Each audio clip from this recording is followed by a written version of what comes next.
शलोम, आप सभी को जय मसीह की। आज चर्चा करेंगे जब शागिर्द को पता चले कि उस्ताद घर में है। चर्च के मंच से महिमा फैलती है, लेकिन उसी मंच के पीछे एक सेवक के घर में अक्सर दर्द पलता है। यह दर्द उस पिता का होता है जो पादरी है, जो आत्माओं की सेवा करता है और मसीह बच्चों को परमेश्वर के भय में चलना सिखाता है, पर अपने बच्चों को आत्मिक जागृति में नहीं ला पाता। यहां पादरी शब्द का विश्लेषण करना चाहूंगा। पाज और अधरी, जहां पा का अर्थ है पाना और अधरी का अर्थ है अधर, यानी मुख से वचन बोलने वाला। पादरी वह है जो परमेश्वर से पाया हुआ वचन आत्मा में बोलता है और लोगों को परमेश्वर से जोड़ता है।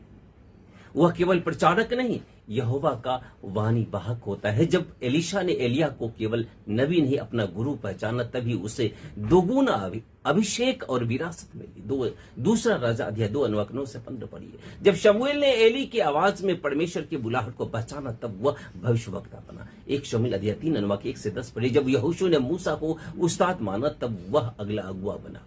गिनती किताब अध्याय 27:18-27 पढ़िए। पर आज के युवा यदि समझते हैं कि जो घर में उपदेश देता है वह केवल डैड है, तो वे आत्मिक धोखे में है।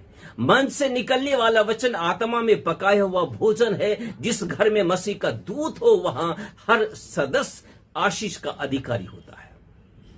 पर अफसोस, जब बच्चे अपने पिता को केवल पापा समझते हैं और पादरी नहीं, तब सबसे बड़ा नुकसान वही होता है। सेवक अपने ही घर में आदर नहीं पाता, क्योंकि बेटे कहते हैं वो तो मेरे डैड है, मुझे क्या सिखाएंगे। लेकिन जब बेटा जान जाए कि उसका पिता केवल पिता नहीं, परमेश्वर का सेवक है, तभी आत्मिक बारिश जीवन में उतरती है। जहां उस्ताद की कदर नहीं, वहां हुनर मरता है, और जहां गुरु की पहचान नहीं, वहां भविष्य थमता है। आत्मिक विरासत उत्तराधिकार से नहीं, पहचान और आज्ञाकारिता से आती है। बेटा जब पिता को गुरु माने, तभी उसकी आत्मा शिक्षित होती है। शिष्य वही जो सीखे हर्षण, पुत्र वही जो गुरु में देखे दर्शन। इसलिए आज हर पादरी के पुत्र पुत्री को यह समझना है कि उसके घर में जो वचनदाता है वही उसका मार्गदर्शक भी है। वरना जो घर के उस्ताद को नहीं पहचानता, वह संसार में कभी उस्ताद नहीं बन पाता। शागिर्द का पहला स्कूल घर होता है। जहां शिष्यत्व है, वहां आत्मिक सत्ता दी जाती है।